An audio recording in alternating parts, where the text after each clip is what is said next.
ውሳኔው ለአንዳንዶች እብደት ነበር። ጉዳዩን ወደ አደባባይ ማምጣት አደገኛ የፖለቲካ ካርድን እንደ መምዘዝ ተቆጥሯል። አንዳንዶች በሞተ ባከተመ ጉዳይ ሕይወትን ለመዝራት የሚደረግ ከንቱ ጥረት አድርገው ወስደውታል። ሌሎች ደግሞ የስልጣን ዕድሜ ለማራዘም ወደ ሕዝብ የተወረወረ አጀንዳ ብለው አጣጣሉት። ከሻዕቢያና ከግብፅ ምንጣፍ ጎታቾች ውጭ ያሉ አስተያየቶች በህወሓት መራሹ ኢህአዴግ የሀገር ብሔራዊ ጥቅም ላይ መቆመር አፍራሽ ፕሮፓጋንዳ ሰለባ በመሆን የተሰጡ አስተያየቶች ነበሩ። ጠቅላይ ሚኒስትር አብይ ጥያቄውን ወደ አደባባይ ሲያመጡት በውስጥም በውጭም ጩኸት በርክቶ ነበር። አብዛኞቹ እሳያበጁ የኢትዮጵያ ዘመናት ጥያቄ ሊመልሱ ነው ሲሉ፣ ሌሎች ደግሞ የኢትዮጵያ ገናና ዘመን ሊስሉ ነው በሚል በባንዳና በባዳኖች ተቃውሞ አጋጥሟቸዋል። አሁን ሀገር ወዳድ ኢትዮጵያን ባለፉት 2 ዓመታት የባህር በር የኢትዮጵያ ሀቅ መሆኑን በመረዳት ከሀገር ጋር ቆመዋል። ዛሬ የባህር በር ጥያቄ መጠየቅ ነውርነቱ አብቅቶ በክብር የሚያነሱት ብሔራዊ አጀንዳ ነው። መንግስት ጥያቄውን ያነሳው ኢትዮጵያንም የሚጠሉ ኃይሎች አፍነው ሳይገድሏት በፊት ህልውናዋን ለማጽናት የሚደረግ ግብግብ መሆኑ እርግጥ ሆኗል። አይኤስአይስ አልሸባብና አልቃይዳ በሚፈነጩበት ቀጠና ኢትዮጵያ ዘላቂ ሰላሟን ለማስከበር የባህር ዳርቻው ላይ መሰየም እውነትን የሀገር ልጆች ተቀብለውታል። ሀያላን ሀገራት የመካከለኛ ደረጃ የኃይል ተሰላፊዎች ብሔራዊ ጥቅማቸውን ለማስከበር ብሔራዊ ጦራቸውን ቀይ ባህር ላይ በሰየሙበት በዚህ ጊዜ ኢትዮጵያ ከባህር ዳርቻ የመሰየሙ አስፈላጊነትም ግልጽ ሆኗል። በዓመት 1 ትሪሊዮን ንግድ በሚንቀሳቀስበት ቀጠና ላይ የራስ የሆነን ሀብት ለባዕድ አሳልፎ ሰጥቶ እጅን አጣጥፎ መቀመጥ የአባቶች ወግ የአያት ውርስ አይደለም። በኢትዮጵያ ጥቅም መደራደር የኢትዮጵያን ስሪት አይደለም። የባህር በር ውሳኔውም ይህን ባሬ ማጽናት ነው። ጤና ይስጥልኝ። ይህ ኢትዮ መልህቅ ነው። መልህቃችን ኢትዮጵያ የተደረገባትን ከበባ ሰብራ ከባቢዎቿን የመክበቧን ሂደት እየቃኘን አብረናችሁ ቆይታ እናደርጋለን። አብራችሁን ቆዩ። ከአብዛኞቹ ጎረቤቶቻችን ጋር ያለን ግንኙነት ጥሩ ነው። በአብዛኞቹ ጉዳዮች ላይ ተግባብተን በጋራ የምንሰራ ነው።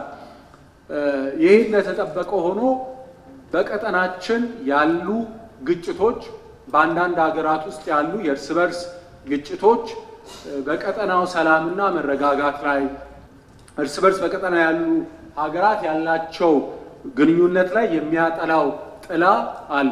ትላልቅ ሀያላን ሀገራትን በመካከለኛ ረድፍ የሚሰለፉም አይናቸውን የጣሉበት የራሳቸውን ጥቅም ለማስከበር የሚሻኮቱበት ቀጠና ነው። ስለዚህ ከዚህ የተነሳም ቀጠናው ላይ የሚመጣ ጫናና ተጽዕኖ አለ። የኢትዮጵያ የባህር በር ጥያቄ የሌላ ሀገር ንብረት የሆነን ግዛትን የመንጠቅ አይደለም። የሀገሪቱ የ3000 ዓመታት ታሪክ የሌሎችን ማክበር የራስን መጠበቅ እንጂ የቀማኛነት ታሪክ በታሪክ ገጿ ውስጥ የለም። በቀይ ባህር ዳርቻ ላይ ልሰየም ስትል በታሪክም በሕግም በተፈጥሮም የራሷ የሆነውን ነገር ግን ፍትህ ተዛብቶ የተቀማችውን ንብረቷን ነው እየጠየቀች ያለችው። ኢትዮጵያ በደም ባህር በሩን ነጥቀናል የሚሉ አካላት በደም ልመልስ ብላ ጦር ያልመዘዘችው ወንድማማችነትና ሰላም የውጭ ግንኙነት መርሃ ስለሆነ ነው። ተፈጥሮ ኢትዮጵያን ከቀይ ባህር ጋር ሰፍሯታል። የታሪክ ገጾች ቀይ ባህር የኢትዮጵያ የሉዓላዊ ግዛት አካል ናት ይላሉ። ኢትዮጵያ ቅድመ አክሱም በቀይ ባህር መግቢያ በሆነው አዱሊስ ወደብ ትጠቀም ነበር። በወደቡ የሚካሄድ ንግድ ኋላ ላይ ለተወለደው የአክሱም ስልጣኔ መንገድ የጠረገ ሆኗል። የአክሱም ዘመነ መንግስት ስልጣኔ መሰረቱ ቀይ ባህር ነበር። ፕሮፌሰር ላጲሶ የኢትዮጵያ ታሪክ ብለው በከተቡት መጽሐፋቸው የአክሱም ስልጣኔ መሰረት በቀይ ባህር ላይ የተመሰረተ መሆኑን ያወሳሉ። ለስልጣኔው ገናናነት የወቅቱ ኢትዮጵያን በባህሩ ላይ ነበራቸው ህልውና ሲሆን የስልጣኔ ውድቀትም ባህሩ ላይ ነበረው የበላይነት ሲገረሰስ ነው። አንዳንዶች እንደሚሉት ኢትዮጵያ የባህር በር ባለቤት የነበረችው ከኤርትራ ጋር በነበራት የፌዴሬሽን ዘመን ላይ ብቻ አልነበረም። ይህ ታሪክን ካለማወቅ ወይም ታሪክን በመካድ የሚሰጥ ደፋር አስተያየት ነው። ሌላው ቀርቶ አጼ ዘርዓ ያዕቆብ ኢትዮጵያን የቀይ ባህር ዳርቻዎችን ተቆጣጥራ የባህር በር ባለቤትነቷ ለዘመናት እንዲጸና ማድረጋቸው እንዴት ይዘነጋል? በእርግጥ ኢትዮጵያ የሰሜን ግዛቶቿን ጠረፎቿን በ1895 ዓ.ም በቱርኮች፣ በግብጾች፣ በጣሊያኖችና በፈረንሳዮች ሴራ ከተያዙባት ጊዜ ጀምሮ የባህር በሮቿን ለማስመለስ ከፍተኛ ጥረት አድርጋለች። አጼ ቴዎድሮስና አጼ ዮሐንስ እንደ አውሮፓውያን አቆጣጠር በ1855 ለንግሥት ቪክቶሪያ በጻፉት ደብዳቤ የኢትዮጵያን የባህር በር ባለቤትነት አጽንተው የእንግሊዝ መንግስት የባህር በሩን ለማስመለስ በሚያደርጉት ጥረት እንዲተባበሯቸው ጠይቋል። አጼ ሚኒሊክ የግዛታቸው መጠንና የሀገሪቱን ወሰን የት ድረስ እንደሚያካልል ለዓለም መንግስታት ለማስታወቅ ለንግሥት ቪክቶሪያ ከአምቦሳ አንስቶ የአስልን ባህር ጨምሮ የጥንት ዜጋችን የሙሐመድ ሐንፈሬን አፋርን ያስተዳደሩ የነበሩ ማለት ነው ግዛት ሙሉ ይዞ እየሄደ አርፋሊ ይደርሳል የሚል ደብዳቤ ጽፈው ነበር። በንግሥት ዘውዲቱ በአጼ ኃይለሥላሴና በመንግስቱ ኃይለማርያም ስርዓትም የባህር በርን ለማረጋገጥ ዘርፈ ብዙ ስራዎች መሰራታቸውን ዶክተር ያዕቆብ ኃይለማርያም አሰብ የማናት ባሉት መጽሐፋቸው ላይ ይነግሩናል። ጠቅላይ ሚኒስትር አብይ አህመድ የባህር በርን ጥያቄ ዳግም ወደ ኢትዮጵያ የፖለቲካ ትሮንስ ላይ ሲያመጡ የትናንት ታሪክን በማገናዘብ የዛሬ ተጨባጭ እውነታን በማሰላሰልና ነገን በማስላት ነው። የውጭ ጉዳይ ሚኒስትሩ ዶክተር ጌዲዮን ጢሞቴዎስ ኢትዮጵያ ለዓለም አቀፉ ማህበረሰብ የባህር በር ባለቤትነት አጀንዳን በማስረዳት በኩል የተሳካ ስራ እንደሰራች ያስረዳሉ። የኢትዮጵያ ጥያቄ በታሪክ በሕግና በተፈጥሮ የራሷ የሆነውን አካሏን በሰላምና በውይይት ለመቀበል እያደረገች ያለችው ጥረት ስኬታማነቱ እየጎላ መጥቷልም ብሏል። ኢትዮጵያ ከቀይ ባህር ጋር ያላት ግንኙነት ያላት ትስስር የስትራቴጂካዊ የሆነ የረዥም ጊዜ ጥቅማችንንና ትልማችንን ታሳቢ ያደረገ ነገር እንደሆነ ላሰምርበት እፈልጋለሁ። የኢትዮጵያን አቋም የኢትዮጵያን ፍላጎት ለማስረዳት በተለያየ መድረኮች የኢትዮጵያ ዲፕሎማቶችም የኢትዮጵያ ከፍተኛ የሥራ ኃላፊዎችም የውጭ ጉዳይ ሚኒስትር ብቻ ሳይሆን ሌሎችም የሥራ ኃላፊዎች ክቡር ጠቅላይ ሚኒስትሩን ጨምሮ ያላሰለሰ ጥረት እያደረጉ የኢትዮጵያ አቋም ምንድነው፣ የኢትዮጵያ ፍላጎት ምንድነው የሚለውን ለዓለም ማስገንዘብ ችለናል።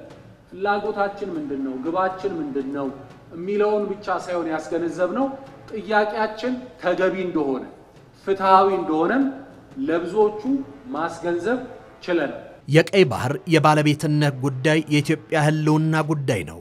ታላቁ ተውኔት ጸሐፊ በዊሊያም ሼክስፒር ቋንቋ የመሆን ወይም ያለመሆን ጉዳይ ነው።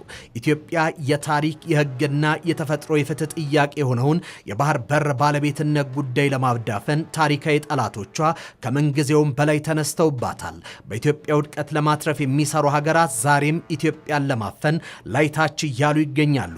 ግብፅ በሶማሊያ በሱዳንና በጅቡቲ እግር ማብዛቷ ጉዳይ ኢትዮጵያን በሁለት አቅጣጫ ከበቤ በቀውስና በድህነት የምትማቀቅ በተሰጣት የቤት ስራ ተጠምዳ መክሊቷ ላይ ቆማ ጸጋዋን የማትጠቀም ሀገር ላድርጋት የሚል ነው።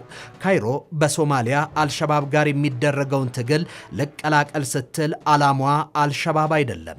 በሲናይ በረሃ የሚንቀሳቀሱ ሽብርተኞችን በቅጡ መከላከል ያቃታት ግብፅ ሰው ሀገር መታ ሸብሮ አደሮችን መመከት እንደማትችል ትታወቃለች። ያለፈ ታሪኳ ትራክ ሪኮርድም ይህንኑ ያሳያል። ነገር ግን የግብፅ ጥያቄ የነበረው ሴክተር 3 እየተባለ በሚጠራውና ከባይዳዋ እስከ ኢትዮጵያ ድንበር ያለውን የኢትዮጵያ መከላከያ ኃይል የሚቆጣጠረውን ስፍራ የመቆጣጠር ነው።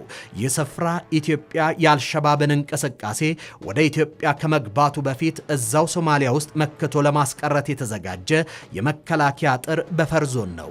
ግብፅ ይህንን የጠየቀችው አሸባሪዎችን ወደ ኢትዮጵያ አስርጎ በማስገባት ኢትዮጵያን የመረበሽ ውጥኗን እውን ለማድረግ ነበር።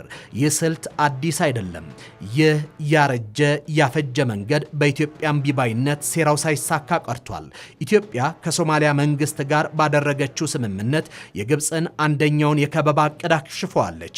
በዚያ ላበቃችው ግብፅ በጅቡቲ ህልውናዋን ለማጽናት ተግታለች። ጥቂት ተለምዷዊ የመንግስታት ስምምነትን አድርጋ ብዙ የሐሰት ፕሮፓጋንዳን የሰራች ካይሮ በህዳሴው ግድብ ሽንፈት ለተበሳጨ ዜጋዋ መጽናኛና ኢትዮጵያንን ደግሞ መጣሁላችሁ የሚል የትንኮሳ መልእክት ሰዳለች።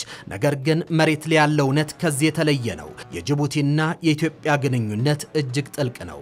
በጥብቅ በኢኮኖሚያዊ ትስስር የጸና በህዝብ ለህዝብ ግንኙነት የጎለበተና በመጻኢ የጋራ ተስፋ የተጋመደ ነው። ግብጽ ላለማኑ ያለችው የዶህራሌ ወደብ ኢትዮጵያ በዓመት እስከ $2 ቢሊዮን ከፍላ 95 በመቶ የውጭ ገቢ ንግዷን የምታከናውንበት ስፍራ ነው። ጅቡቲ ከ75 እስከ 85 በመቶ የሚሆነው አጠቃላይ ሀገራዊ ምርቷ ከወደብ ጋር የተገናኘ ነው። 8 ሀገራት በጅቡቲ ለመሰረቱት የጦር ቤት $300 ሚሊዮን ሲከፍሉ ይህም ከሀገሪቱ አጠቃላይ ምርት ጂዲፒ 10 በመቶ ብቻ ነው። ኢትዮጵያ ለጅቡቲ የንጹህ መጠጥ ውሃ የምታቀርብ ሲሆን የሀገሪቱ የግብርና ምርቶችን ከኢትዮጵያን የምታስገባው። ሀገሪቱ ከኢትዮጵያ ለምታገኘው የኤሌክትሪክ አገልግሎት በዓመት እስከ $70 ሚሊዮን ትከፍላለች። ሀገራቱ በባቡር ትራንስፖርት የተሳሰሩ ሲሆን የህዝብ ለህዝብ ግንኙነቱም እጅግ ጠንካራ ነው። ግብጽ በዚህ በማይበጠስ ጠንካራ ትስስር ውስጥ ገብታ ኢትዮጵያን ለመክበብ ያደረገችው ሙከራ ከበባውን አስቀድማ በከበበች ኢትዮጵያ ምክንያት ፈርሷል።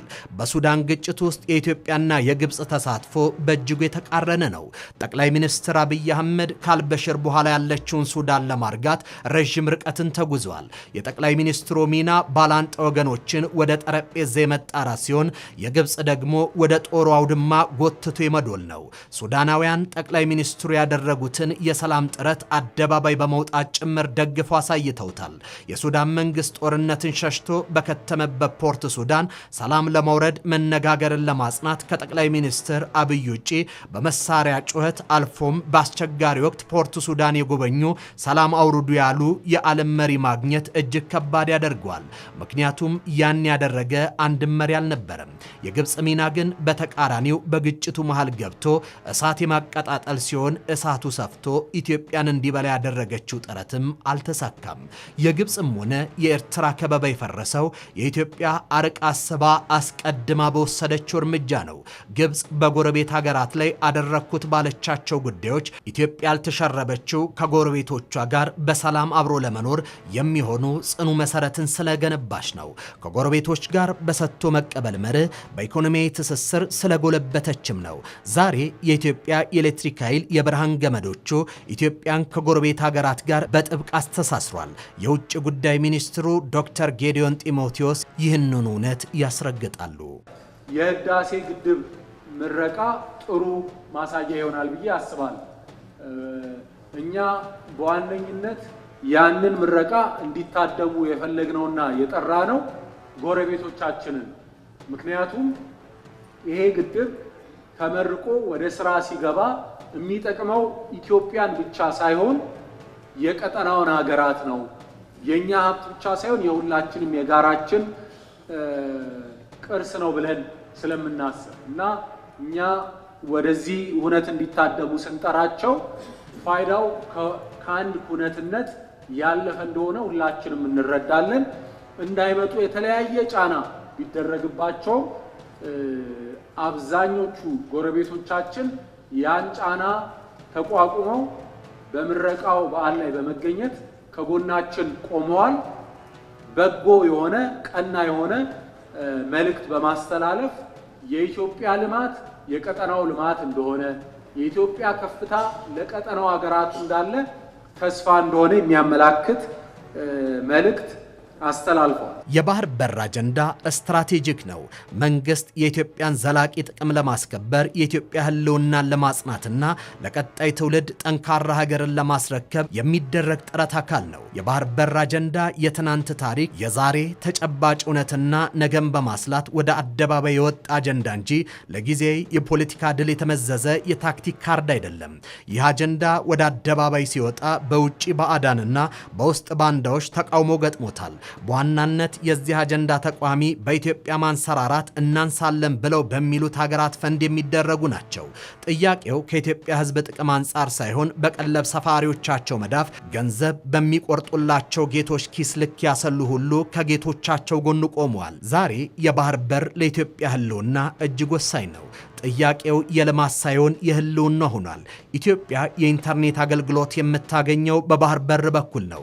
ሀገሪቱ የባህር ዳርቻዎችን ባለመቆጣጠሯ ምክንያት እንደ ወደብ አገልግሎቱ ከፍተኛ ባይሆንም ተጨማሪ ክፍያን ታወጣለች።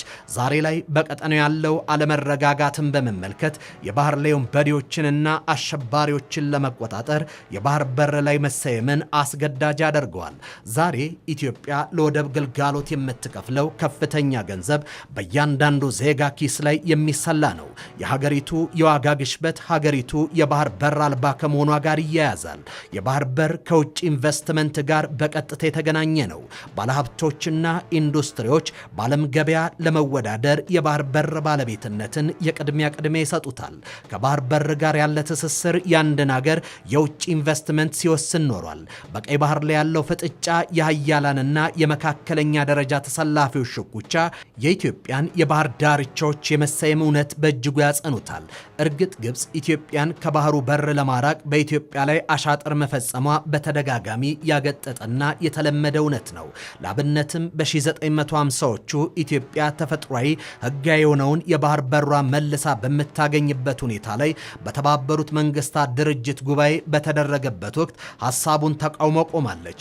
በተመሳሳይ በ1960ዎቹ ኢትዮጵያን ለመገንጠል ይዋጉ ለነበሩ ባንዳዎች ምሽጎና ከማገልገል በተጨማሪ የበጀት ምንጫቸው ነበረች። በ1977ቱ የኢትዮ ሶማሌ ጦርነት ወቅት ደግሞ የግብፅ ስልታዊ ከበባ ይበልጥ ይፋ ሆኗል። በወቅቱ ግብፅ ለሶማሊያ ወራሪ ኃይል በርካታ የጦር መሳሪያዎችን አስታጥቃለች።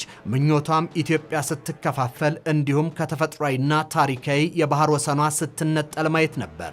እነሆ ዛሬም ቲያትሩ ቢቀየርም ተዋናዮቹ ያው ሲሆኑ ዓላማቸው አንድ ነው። በኢትዮጵያ ላይ የሚከተሉት የከበባ ፖሊሲ ዛሬም እንደቀጠለ ነው። ኢትዮጵያ በከበባ ስጋት ህልውናዋ አደጋ ላይ ወድቆ መኖር አይገባትም። ኢትዮጵያን ልዩነቶችን ወደ ጎን በመተው በፈተናው ክብደት ልክ በጋራ ሊያያዙና በጋራ ሊቆሙ የሚገባበት ጊዜ አሁን ነው። ጉዳዩ ከፓርቲም ከመንግስትም በላይ የሀገር ህልውና መሆኑ በጋራ አብረው መቆመን ይጠይቃል። ከሀገር ጋር የቆሙ ኢትዮጵያንም በውጭ ጉዳይ ሚኒስትሩ ተመስግነዋል።